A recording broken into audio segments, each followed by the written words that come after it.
बिस्मिल्लाहिर्रहमानिर्रहीम। अस्सलाम वालेकुम। उम्मीद करती हूँ आप सब खैरियत से होंगे। ये देखें, आज हमने बनाया है बीफ चटखारेदार टिक्का बोटी। ये बहुत मज़े की बनती है। मैंने इसको 2 फ्लेवर में बनाया है।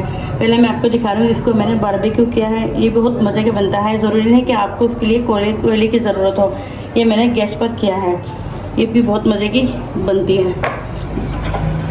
ये देखें, दूसरा ये फ्लेवर है, इसको मैंने स्टीम किया है। ये आप इसको इस तरह भी खा सकते हैं बनाकर। ये भी बहुत मज़े की बनती हैं और ये दोनों तरीके बहुत अच्छे हैं। आप इसको जैसे चाहें बना सकते हैं। चलिए इसको बनाना स्टार्ट करते हैं। बीफ चटखारा टिक्का बोटी बनाने के लिए हमने 1 किलो बीफ लिया है। इसकी मैंने इस साइज़ की बोटियाँ करवा ली थी। ये बोनलेस बीफ है। इसको मैरिनेट करने के लिए हमें चाहिए, ये 1 पाव मैंने दही ली है इसको मैरिनेट करने के लिए। इसमें मैंने ये 1 टेबल स्पून लहसुन का ऐड करना है। 1 टेबल स्पून मैंने इसमें अदरक का पेस्ट लिया है। 1 टीस्पून मैंने इसमें नमक का ऐड किया है। 1 टीस्पून ये कुटी हुई लाल मिर्च का ऐड किया है। हाफ टीस्पून मैंने इसमें फूड कलर लिया है। 2 टेबल स्पून भर के मैंने टिक्का मसाले का दिया है, वो इसमें ऐड कर रही हूँ। ये 1 टीस्पून मैंने पिसा गरम मसाला लिया है। ये 1 टीस्पून मैंने पिसा हुआ ज़ीरा लिया है। इस तमाम मसाले हमने अच्छे से मिक्स करना है।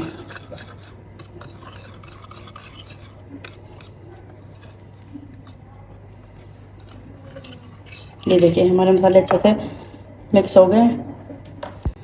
ये देखिए, ये हमारा मसाला रेडी हो गया है। अब हम इसको गोश्त में डालकर इसको मैरिनेट करने के लिए रख देंगे 5 से 6 घंटे के लिए। ये देखें, इसको हमने अच्छे से मिक्स करना है। इसको आप जितनी देर तक मैरिनेट करके रखेंगे, ये उतनी ही मज़े की बनते हैं। आप चाहे तो इसको रात भर के लिए भी रख सकते हैं, लेकिन मैं इसको 5 से 6 घंटे के लिए रखूँगी। मिलते हैं।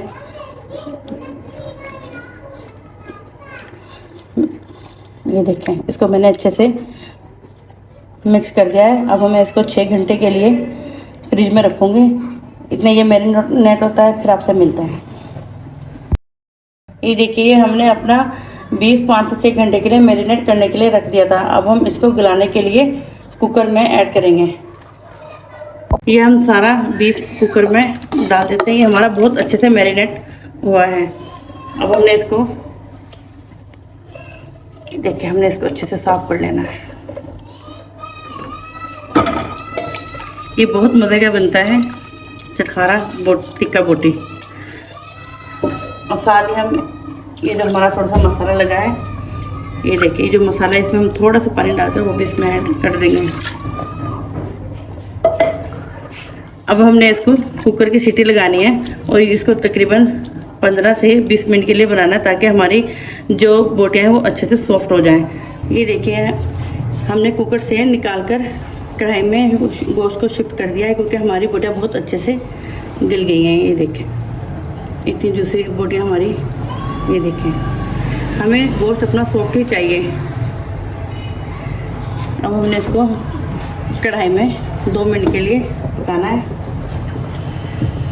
ये मैंने 1 टेबल स्पून ऑयल का लिया, वो मैंने इसमें डाल दिया है, ताकि ये बिल्कुल खुश्क ना हो। हमने इसको अच्छे से मिक्स करना, ताकि हमारा मसाला बोटियों पर अच्छे से मिक्स हो जाए। तेज़ आंच पर हमने ये तेज़ आंच पर करना है। ये बहुत अच्छी बनती हैं और बहुत मज़े की बनती हैं। हम जितना ही, अगर हम ओवरनाइट भी रखेंगे ना अपना गोश्त, तो ये उतना ही मज़े का बनेगा, क्योंकि इनके अंदर मसाला बहुत अच्छे से जज़ब हो जाता है। ये मैंने 5 से 6 घंटे के लिए रखा था मैरिनेट करने के लिए। ये देखें, ये हमारी चटखारा टिक्का बोटी बनके रेडी हो गई है। अब हम इसको डिश आउट करके आपको दिखाएंगे। मैं आपको दूसरा तरीका भी बताती हूँ टिक्का बोटी बनाने का। ये देखिए, मैंने इसमें से कुछ बोटियाँ लेकर इनको सीख में डाल लिया है। अब मैं आपको गैस पर इसको फ्राई करके दिखाती हूँ। बारबेक्यू ज़रूरी नहीं कि आपके पास कोयले हों, आप इसको गैस पर भी कर सकते हैं। सेम बारबेक्यू वाला फ्लेवर आता है।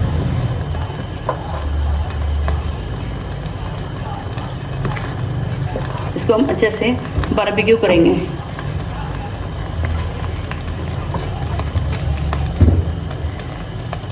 ये देखिए, हम थोड़ा सा साथ थोड़ा थोड़ा ऑयल भी इसमें लगाएंगे। आप इस तरीके से खाएंगे, ये भी बहुत अच्छा तरीका है इसको खाने का। इस तरह भी बहुत मज़े की लगती है। और अगर आप इसको बारबेक्यू नहीं करना चाहते, वैसे खाएंगे तो वैसे भी बहुत मज़े की बनती है, चटपटी।